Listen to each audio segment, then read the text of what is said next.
A palavra de Deus diz em Atos capítulo 9, se você quiser acompanhar, igual na semana passada nós vamos ler alguns versículos. Capítulo 9, versículo 20, diz assim: e logo nas sinagogas pregava Jesus, que este era o Filho de Deus. Olha o versículo 21. Todos os que ouviam estavam atônitos, perplexos, e diziam: não é este o que em Jerusalém perseguia os que invocavam o nome de Jesus?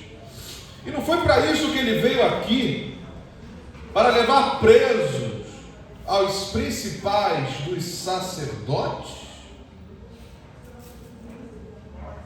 Porém, Saulo se esforçava muito mais e confundia os judeus que habitavam em Damasco, provando que aquele que era o Cristo. Paulo se converteu, diga amém. Amém. O perseguidor agora não persegue mais. O que matava, agora não mata mais. O que angustiava não produz mais angústia. O que provocava medo, agora não provoca mais medo. Paulo mudou, Paulo se converteu. E agora nós estamos entrando na segunda fase desse período que vamos tratar e falar sobre Paulo e sobre as suas viagens, que é o período de pós-conversão. Diga comigo, pós-conversão. Pós-conversão. Me ajuda a pregar, fala pós-conversão. Pós-conversão. Esse é um período talvez mais difícil do que antes de se converter. Porque Paulo agora, que se tornara um discípulo de Jesus, que teve o seu encontro com Jesus, como falamos na semana passada, que viu o Senhor e ouviu o Senhor, e essa experiência, ele diz que foi assustadoramente violenta, de modo que mudou, arrancou ele da vida que ele estava e mudou esse homem para sempre. E essa experiência fez com que ele mudasse agora, e agora ele que antes perseguia os do caminho, ele agora está no caminho, ele agora faz parte desse caminho, ele agora caminha nesse caminho, ele agora fala desse caminho. E agora Paulo, que se converter, ele entende que é preciso ter uma nova vida, porque tudo nele agora servirá para glorificar ao Senhor. Os burburinhos que ele vai ouvindo, segundo ele vai falar lá em Gálatas, é que aquele que perseguia agora anuncia a mesma fé. Vamos ler esse texto, vale a pena. Abre em Gálatas capítulo 1, versículo 23. Hoje vai ter muita leitura, amém? Eu sei que vocês têm uma cola abençoada aí. Tem? Sim. Sim. Aqui. Gálatas 1, 23. Diz assim, versículo 1, vamos para o versículo 22.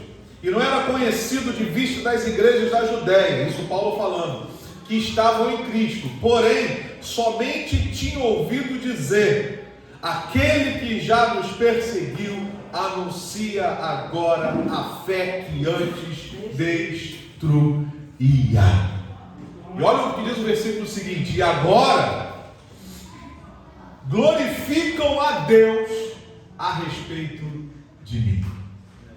Agora Paulo começa a perceber que tudo que ele tinha sido antes, e após o impacto da conversão, o que a vida dele começou a produzir, provocar na vida dos irmãos, que antes o via como aquele que perseguiu, agora começa a falar a mesma linguagem que a gente.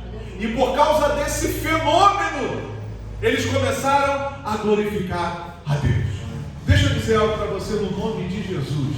A sua vida precisa provocar na vida do mundo glórias a Deus.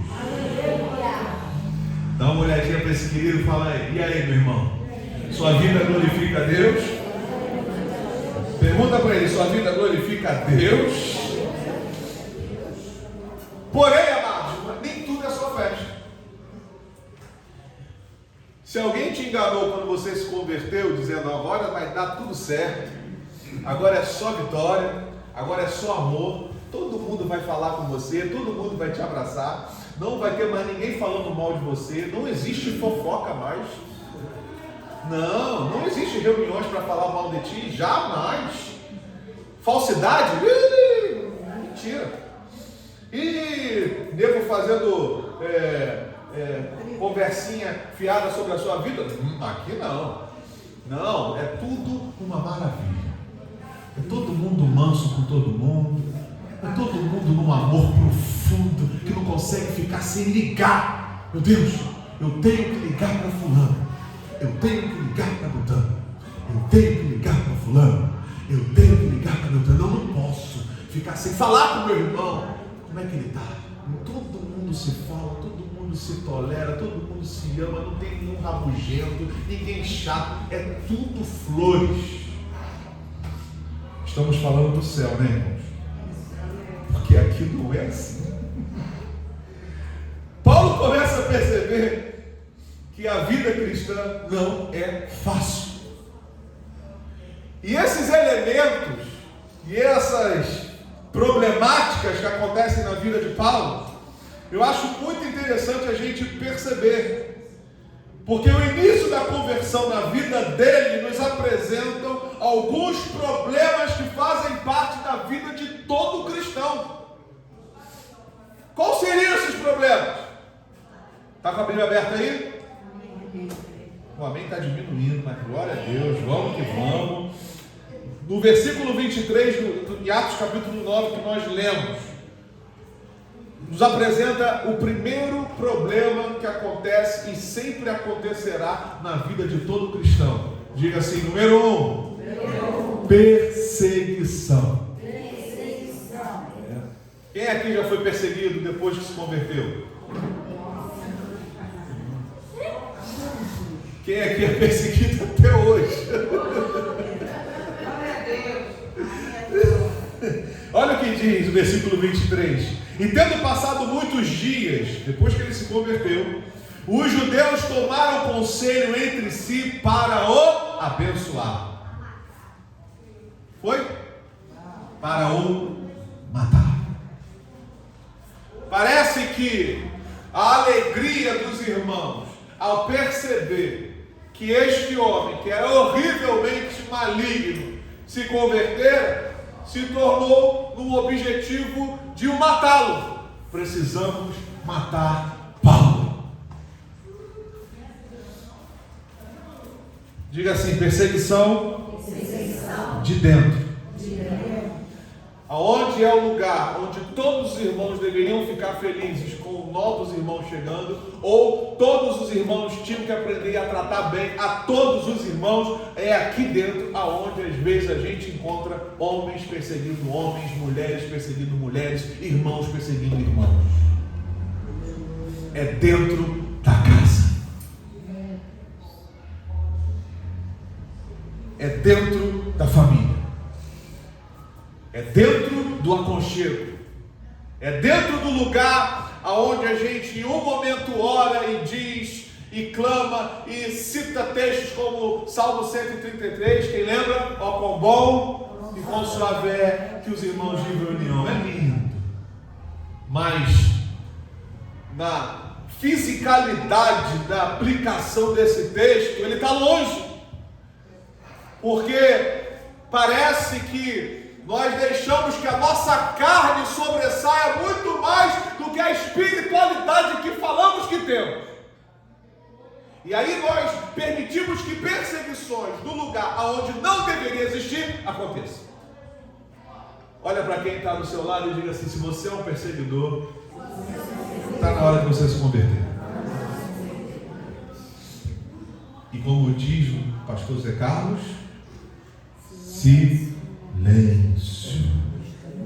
na igreja. Ok. No versículo 29 diz que: e falava ousadamente no nome de Jesus, falava e disputava também contra os gregos, porém eles procuravam matá-lo. É perseguição dentro e é perseguição fora. Você aceitou Jesus, e aí, se você ouviu que agora tudo vai dar certo, você sai desse encontro com Jesus achando que tudo vai ser bênção. Você nunca mais vai topar em uma pedra. Você nunca mais vai chutar com o dedinho do pé as quinas, as cadeiras. Você nunca mais vai ter espinha. Mulherada nunca mais vai ter pé de galinha. Barriga nunca mais. Tanquinhos para todo mundo. Problemas de saúde só para o mundo, porque agora eu sou crente. Pressão arterial, é só para quem não se cuida. Eu sou crente, vou comer tudo e o Senhor me guarda. E a gente sai daqui achando que agora eu sou um anjo.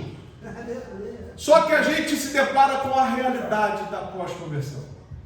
Os amigos que antes eram amigos e queridos, por causa de uma decisão tua, acham que você agora é um ET e se separam de você.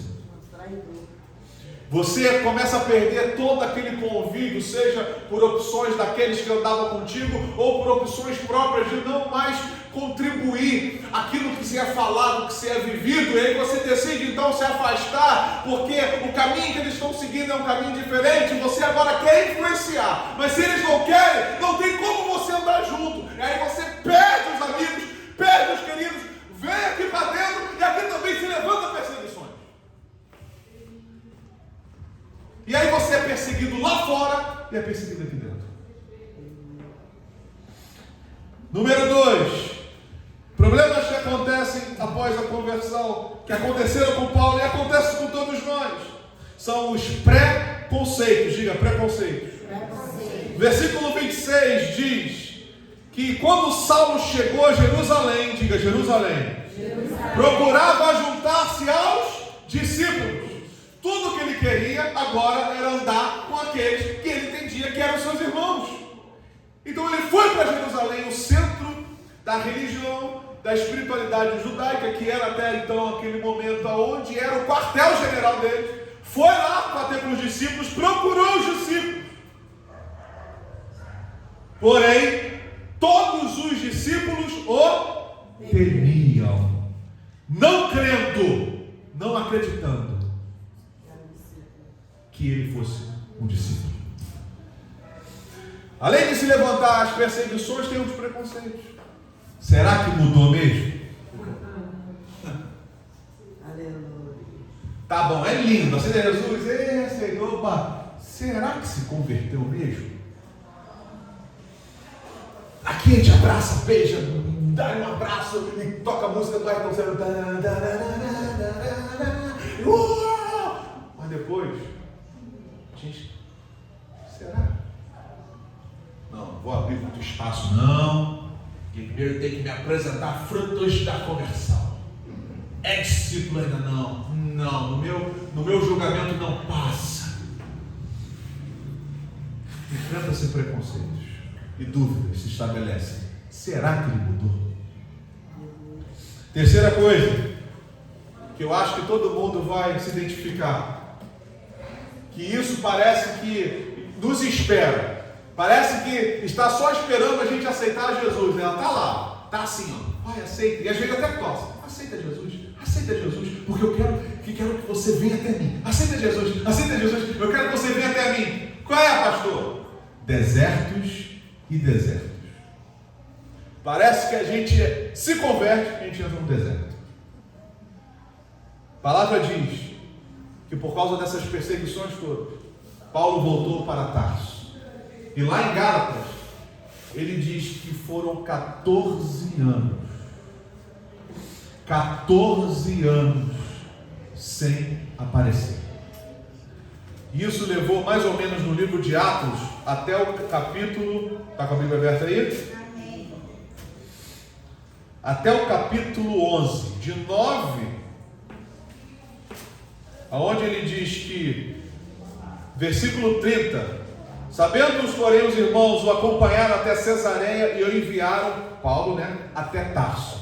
Do versículo 30 até o capítulo 11, versículo 25, foi esse período de 14 anos, Paulo no anonimato, no deserto, esperando o processo de Deus na vida dele se concluir. Às vezes a gente entra em momentos difíceis na vida e a gente quer acreditar logo isso ao diabo. A gente acredita logo às forças espirituais. E a gente não consegue perceber que são exatamente os momentos difíceis que vão nos ensinar coisas sobrenaturais. Porque facilidades mexe muito mais com o nosso prazer do que aguçar o nosso nível de aprendizado. As facilidades proporcionam mais prazeres do que ensinamento. Tudo que é fácil, o nosso corpo, a nossa mente entra no automático e vivencia as facilidades da vida no automático. Agora, tudo que é difícil vai puxando da gente, talvez, ideias ou possíveis soluções para que a gente consiga sair. E com isso, a gente cresce.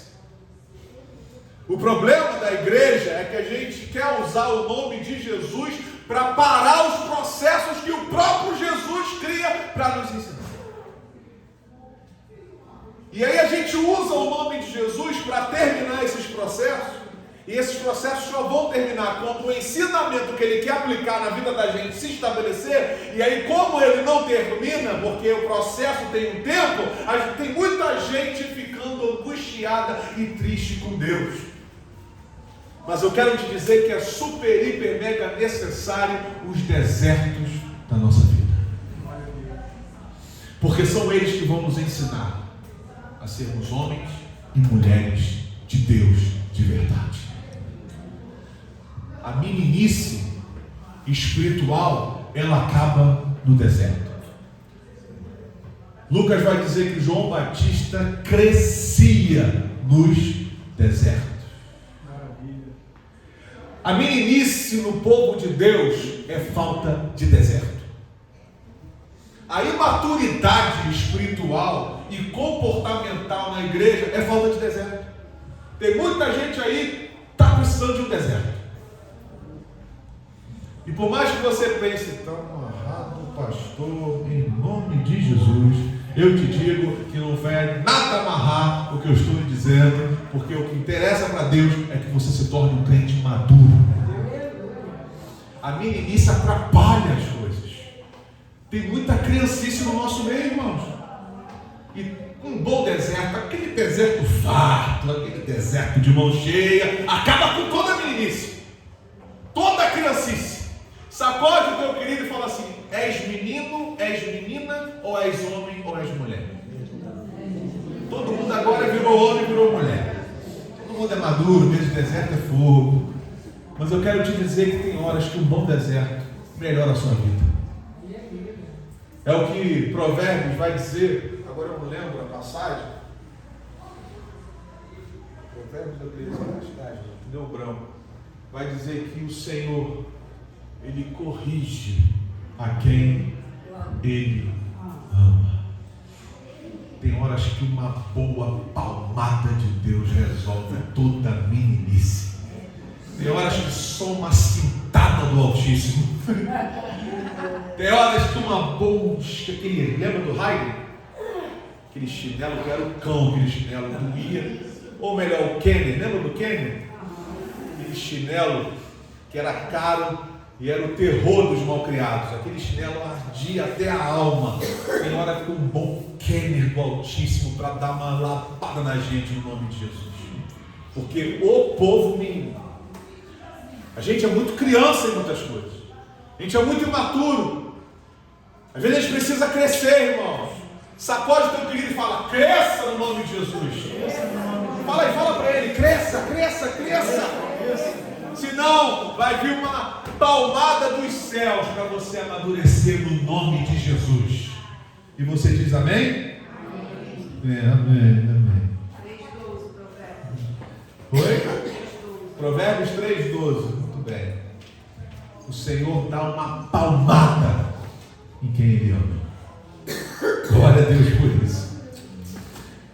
14 anos se passaram de deserto, de confrontos, de reflexões, de examinar, de perceber o que presta e o que não presta, de analisar todo o histórico de vida, tudo aquilo que ele foi instruído, tudo aquilo que ele foi tratado, de perceber qual é a realidade dos cristãos, de perceber como é que se deve caminhar no caminho, de entender os processos de Deus, de refletir sobre a forma de Deus tratar com os seus. E 14 anos se passam na vida de Paulo de análises, de estudos, de reflexões, de percepções, de esclarecimento, de limpeza de mente, de coração, de arrancar o que não presta e introduzir o que presta. 14 anos. 14 anos de um homem que foram perigosos no reino, na religião, contra o cristianismo. E depois de se converter, foi perseguido pelos judeus, perseguido pelos gregos e perseguido pelos cristãos, pelos irmãos preconceituados, dizendo que será que ele se converteu mesmo? E aí Paulo se encontra sozinho, 14 anos, sozinho, sem holofotes, sem história sobre, de modo que nem Lucas consegue dizer o que aconteceu com Paulo em Atos nesse período de 14 anos. Mas eu quero te dizer uma coisa no nome de Jesus: nem tudo é festa no caminho, isso é verdade, mas não significa que nem tudo é festa que não tem festa. Porque no meio do povo de Deus, dos meninos, dos infantis, dos preconceituosos, daqueles que não entenderam a visão, daqueles que não se converteram, daqueles que só querem falar a nossa linguagem que persegue, no meio de todos eles, sempre existe um Barnabé. Olha o que diz a palavra no versículo 25: e partiu Barnabé para Tarso, onde Paulo estava, e foi buscar Saulo. E achando, trouxe-o de volta e conduziu a Antioquia. Eu quero te dizer no nome de Jesus que Deus sempre coloca Barnabés no nosso meio. Homens e mulheres que, independente da vida que você levou, acreditam na sua conversão, acreditam na sua mudança, mesmo que você ainda não tenha mudado, eles têm fé para acreditar que você um dia vai mudar. Eu quero declarar que nessa igreja só existe Barnabé. No nome de Jesus. Homens que vão buscar homens e mulheres que foram distanciados, que foram perdidos, que foram maltratados. Homens que vão buscar onde for aquele que está sozinho. Homens que acreditam, mulheres que acreditam, igreja que acredita que o ser humano pode mudar. Barnabé buscou Paulo. Diga assim, amém. Amém. E buscou e já introduziu Paulo numa missão em Antioquia. Diga assim, Antioquia foi o primeiro lugar onde os discípulos de Jesus foram chamados de cristãos. Versículo 26 fala sobre isso, do capítulo 11. E sucedeu que todo em um ano se reuniram naquela igreja e ensinaram muita gente. Em Antioquia foram os discípulos pela primeira vez chamados de cristãos. Paulo já volta de 14 anos para ensinar, para trabalhar. E ele começa, junto com Barnabé, uma escola dominical em Antioquia, ensinando acerca de Jesus. Agora, irmãos, para a gente entrar na parte da palavra e finalizarmos, quais são as ferramentas para caminhar no caminho sem sair dele, para não desanimar por causa dos problemas? Quais são essas ferramentas que Paulo teve que absorver para que no início dessa jornada ele não desanimasse? E que essas ferramentas serviu tanto para ele quanto servem para nós aqui. Olha o que diz. Avança uma folha aí no capítulo 13 de Atos. Amém ou não amém? Amém. Estão comigo? Glória. Só alguns. Estão comigo, irmãos? Amém. Eu estou terminando. Tem algum menino ou uma menina aí? Quem ficou calado não consentiu. Tem algum menino ou uma menina aí? Não. Crescendo. Quais são essas ferramentas? Atos capítulo 13, que é aquele período antes da formação da primeira equipe, para que no domingo que vem a gente já entre na primeira viagem de Paulo. Capítulo 13 do livro de Atos. A primeira ferramenta que eu quero trazer para os irmãos, que é aquela que vai nos ajudar nessa caminhada, se chama igreja. Diga, igreja. Igreja. Por favor, mais alto. Igreja. Igreja. Versículo 1. Na igreja que estava em Antioquia. Na igreja. Tudo que eu vou falar aqui aconteceu na igreja. A igreja é uma ferramenta para ajudar a qualquer um a caminhar no caminho. Aleluia. A gente tem essa onda dos desigrejados, que não podemos dizer que eles não estão servindo a Deus. Estão. Que eles não deixam de caminhar, estão caminhando. Mas a igreja é uma dessas ferramentas que ajuda. A eclésia, a comunhão. Embora no meio desses desigrejados tenha aqueles que entendem a palavra desigrejado do ponto de vista de que não é a igreja que vai trazer a salvação ou vai fazer com que ele seja chamado de cristão, porque tem muitos que são classificados como desigrejados, mas que se reúnem em algum lugar fixo e fazem as reuniões, os cultos. Ali é uma igreja. Mas eu quero dizer que a igreja, a reunião, a eclésia, o que nós estamos fazendo aqui, e fazemos aqui toda quarta, todo domingo, todo segundo e quarto sábado, nos sábados das redes, e em todas as vezes que nos reunimos aqui, essa igreja, essa reunião é uma das ferramentas que nos ajuda a caminhar no caminho. Porque é aqui que você se depara com experiências que você não tem.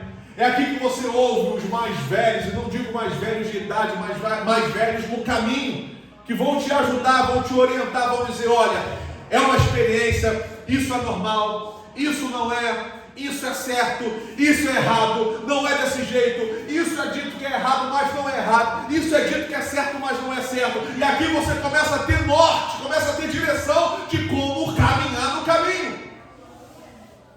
A igreja é essa ferramenta. E a igreja precisa ser essa ferramenta. A igreja não pode ser um lugar apenas de declarações. Eu declaro que você vai ser abençoado. Eu declaro que as portas vão se abrir. Eu declaro que todo Golias vai cair. Eu declaro que você vai ser rico. Eu declaro que você vai ser cabeça. Eu declaro que você vai ser o melhor. Eu declaro que ninguém é melhor que você. Não, a igreja não pode se limitar a essas bobagens. A igreja precisa ser uma ferramenta para orientar todos os cristãos a andar no caminho. Aleluia. Glória a Deus. Amém ou não amém? Amém. Segunda ferramenta. Perdão, ainda dentro desse termo, duas coisas que se manifestaram na igreja. Não posso deixar de falar isso. Olha a continuação do versículo. E havia alguns profetas, diga profetas. Por favor, me ajuda. Diga mais alto. Profetas. E doutores. Diga, profetas, doutores. Agora eu quero ouvir, só esse lado aqui. Profetas, esse lado, doutores. Profetas, doutores. Só as irmãs, profetas. Os homens, doutores. Eita. Os irmãos estão desanimados. Eu pensei que era todo mundo, acho que as irmãs estão mais animadas. Vamos lá, as irmãs, profetas. Falou em disputa, as irmãs entram logo para ganhar. E os varões, doutores.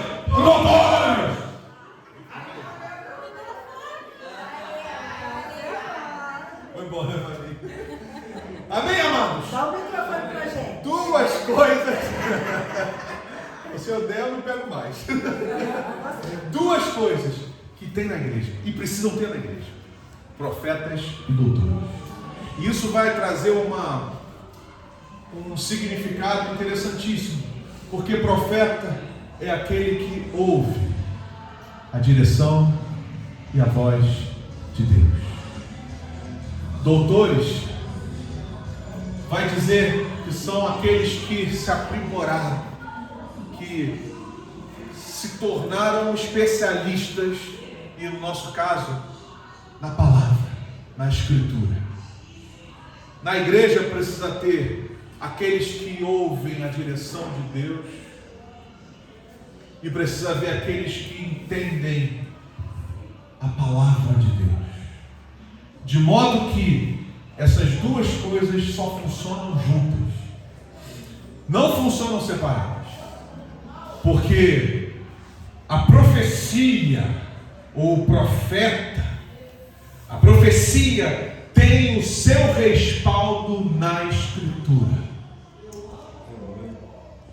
E a Escritura, ou os doutores, especialistas na Escritura, e a Escritura vai corroborar a profecia, ou vai confirmar a profecia.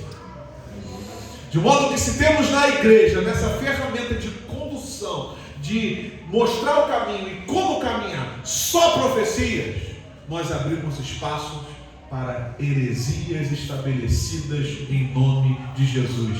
Eu acho, eu senti de Deus, vamos fazer.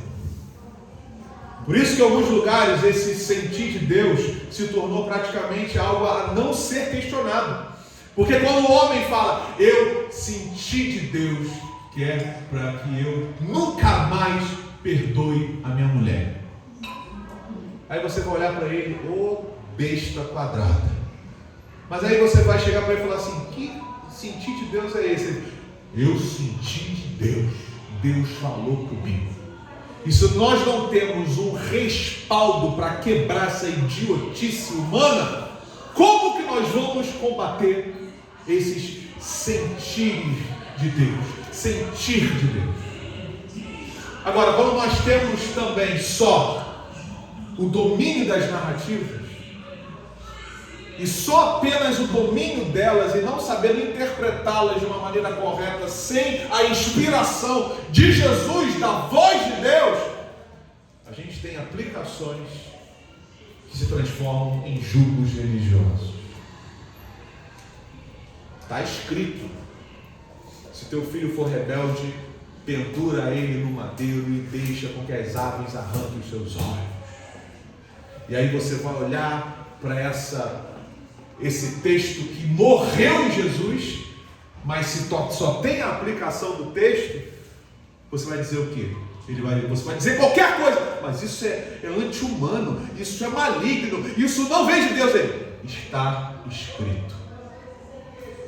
Por isso que os dois precisam andar juntos. A igreja, para ser igreja, precisa ter profecias e domínio da palavra. Se os dois não andarem juntos, nós temos uma ferramenta que não funciona direito. E aí esses dois elementos que vão corroborar, vão validar a ferramenta igreja para direcionar o caminho, também precisa se manifestar na vida individual de cada um de nós. Se você pensa que só dominar a historicidade ou os contextos e os textos da palavra sem ter os ouvidos sensíveis à voz de Deus para que Ele te inspire e você leia os textos sobre os olhos de Jesus, você é um caso perdido. Do mesmo modo que você só pensa que tem que só espiritualizar, só orar, fecha a Bíblia, não quero saber de Bíblia, e não sei o que, eu vou só orar e Deus vai encher a minha boca. Vai encher de quê? Os dois precisam estar juntos. Diga, os dois precisam estar juntos. Não, sacode meu querido que está dormindo, fala, os dois precisam estar juntos. Amém ou não amém? Amém. A ferramenta igreja precisa ter profecias e domínio da palavra. Por isso que, se você valoriza mais as reuniões de oração, valoriza mais a escola dominical e desconsidera as reuniões de oração, você é um crente 50%. Se você pensa que a vida é só oração e nunca leitura e aprendizado, você é um crente 50%. Se Se você pensa que a vida cristã é só leitura, é só estudo, é só teologia, é só domínio bíblico e esquece da oração, da consagração, você é um crente 50%. O que a palavra de Deus está nos ensinando nessa manhã, nós precisamos nos tornar crentes completos. É por isso que existe muita meninice no nosso meio. Porque quando um homem e uma mulher tem voz, tem ouvido, sensível à voz de Deus e tem domínio bíblico, ele não consegue mais ser menino. É o que Paulo vai dizer: antes eu era um menino, fazia coisas de menino, me comportava como menino, mas agora eu me tornei um homem de consciência. Não está falando de idade, está falando de consciência. Eu me tornei um homem, eu amadureci aqui, a minha consciência amadureceu em Deus. Amém ou não amém, irmão? Amém. Segunda coisa, que está no texto, no capítulo 13, nessa igreja, a ferramenta igreja nos apresenta a segunda ferramenta. Diga comigo: oração e jejum. De novo, oração e jejum. Versículo 3: então jejuando e orando.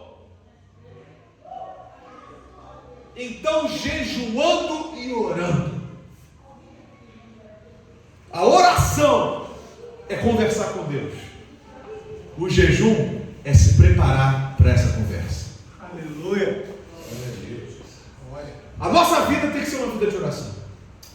E aí, mais uma vez, nós temos que quebrar essa ideia de que oração só se existe de certos métodos. Tem gente que não consegue orar tomando banho. Não, eu estou sem roupas, então eu tenho que ter o respeito ao Criador, como se Deus não fosse te enxergar com as suas roupas.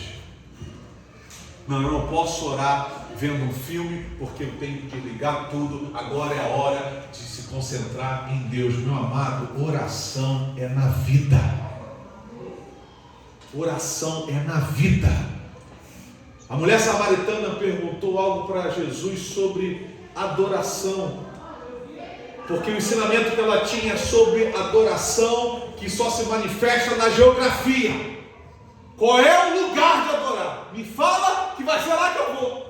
Jesus quebra esse paradigma, que é o paradigma da espiritualidade. Não acontece em lugares, acontece nas consciências e nos corações. Glória a Deus. De modo que a oração não se estabelece num lugar, com pessoas, em terrenos, em cidades. Ela acontece no único lugar que o reino de Deus acontece e se estabelece: no coração. A oração tem que estar aqui. De modo que você ora falando, ora conversando, ora sonhando, você ora vendo televisão, você ora fazendo comida, você ora trabalhando, você ora orando, você ora andando de bicicleta, você ora dirigindo, você ora jogando bola, você ora fazendo qualquer coisa. A oração precisa fazer parte da tua vida. Amém ou não amém? Amém. De modo que quando você vai orar para almoçar, você já está orando tanto que se você falar assim, graças, acabou. Aí alguém vai te julgar, mas que tipo de oração limitada é essa, meu irmão? Enquanto tu está aí me julgando, eu estou orando desde que eu acordei. A comida já está abençoada desde 7 horas da manhã, 6 horas da manhã, ou como a Bia já falou aqui, que acorda 5 horas da manhã. Ou quando às vezes não dorme, segundo a experiência dela, que Jesus acorda ela para orar. Mas o que eu quero te dizer é que a oração ela faz parte das nossas entranhas. De modo que eu estou pregando aqui e eu estou orando. Senhor, que eles consigam me entender. Eu estou falando aqui e orando. A oração tem que estar impregnada em você. Amém? Amém? Até o ponto que você não consiga mais viver e nem diferenciar qual foi o momento que eu deixei de orar. Jejum é o preparo dessa conversa. Para de se preocupar em jejuar por terceiros, se jejua por você. Se prepare para essa conversa. O jejum é individual. O jejum é aquilo que você vai fazer contra você mesmo, para provocar em você. Provocar a busca a Deus. Se a televisão é uma causa que me atrapalha, ela vai entrar no jogo. Vou tirar alimento, vou tirar comida, vou tirar bebida, eu vou tirar tudo porque eu quero me doutrinar a uma vida com Deus. Oração e jejum é uma das ferramentas que nos ajuda a caminhar no caminho. Amém? Amém. Terminando, irmãos. Terceira coisa, terceira ferramenta, ou uma das ferramentas, mais uma das ferramentas, é algo tão interessante, que tem a ver com doar. Versículo 2 diz: e servindo eles ao Senhor. Servir a Deus também é uma forma de te ajudar a caminhar no caminho. Minha mãe sempre ensinava isso para a gente. A gente estava tão preocupado em querer alguma coisa, orando, e ficava aquela angústia. Faz o seguinte: vai fazer a obra de Deus, vai servir a Deus, deixa que Ele se preocupa com as tuas causas. E todas as vezes que é feito dessa maneira, quando de repente você recebe aquilo que você pediu. Lembra daqueles 10 leprosos? Se apresentaram a Jesus. Jesus disse: vá lá, se apresente ao sacerdote. Jesus poderia ter curado eles naquela hora, poderia. Jesus deu uma ordem: se apresente ao sacerdote. E eles, no caminho para se apresentar ao sacerdote, se perceberam curados. Tem certas coisas, irmãos e irmãs, que vão se manifestar na nossa vida enquanto estivermos servindo ao Senhor. Tem gente aqui que está parada, sem fazer nada, porque está de biquinho, porque Deus ainda não respondeu a sua oração. Te dá um conselho: começa a servir ao Senhor. Procura alguma coisa para fazer. Procura alguma coisa para você ser o último rei. E deixa que Ele está cuidando das suas necessidades. Tem muito biquinho. Estou de mal com Deus. Estou orando há tanto tempo. Quanto tempo, meu irmão, está orando? Tem uns 2 meses. Vai. Estou orando há muitos anos, pastor. Muitos anos. Tá bom, meu irmão. Nós vamos orar. Vamos te ajudar nessa luta. Mas o que o irmão gosta de fazer? Fazer o quê? Um reino. Que reino? De Deus. Que Deus? De Jesus. Quem? Você gosta de trabalhar? Trabalhar? Não gosto de trabalhar não, pastor. Eu vou para a igreja, faço a minha oração, peço as minhas coisas e vou embora. Vou à igreja, domingo, dia do Senhor. Domingo, dia do Senhor. Vou lá. É dia do Senhor, pastor. Tá bom, meu irmão. Estou discordando com você não. Eu estou lá. Tá bom, e o que você faz? Senta na cadeira. Maravilha. E depois? Vou para casa. O que você está fazendo no reino de Deus? Agora sou eu que estou perguntando para você: o que você está fazendo no reino de Deus? Você paralisou a sua vida por causa das orações não respondidas? Por causa das dificuldades não resolvidas? Por causa dos problemas estabelecidos, dos quais você olha para eles e falou, e ora a Deus pedindo que Deus solucione. Enquanto Deus não solucionar, eu não faço nada. Uma das ferramentas é: vá servir ao Senhor. Vai trabalhar para Jesus.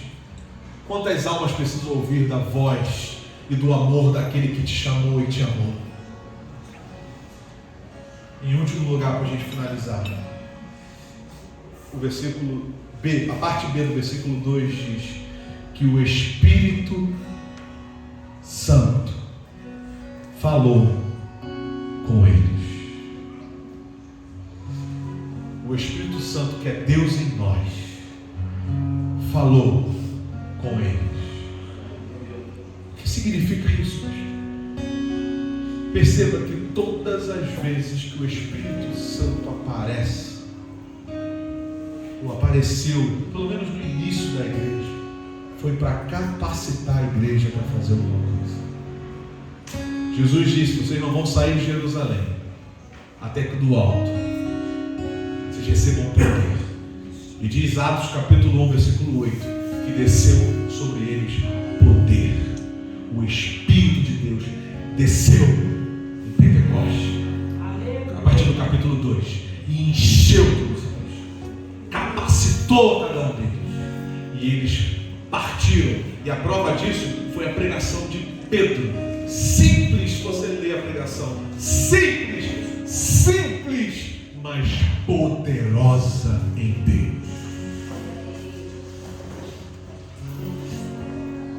Paulo entendeu isso, que Paulo chegava nos lugares e perguntava: vocês conhecem o Espírito de Deus?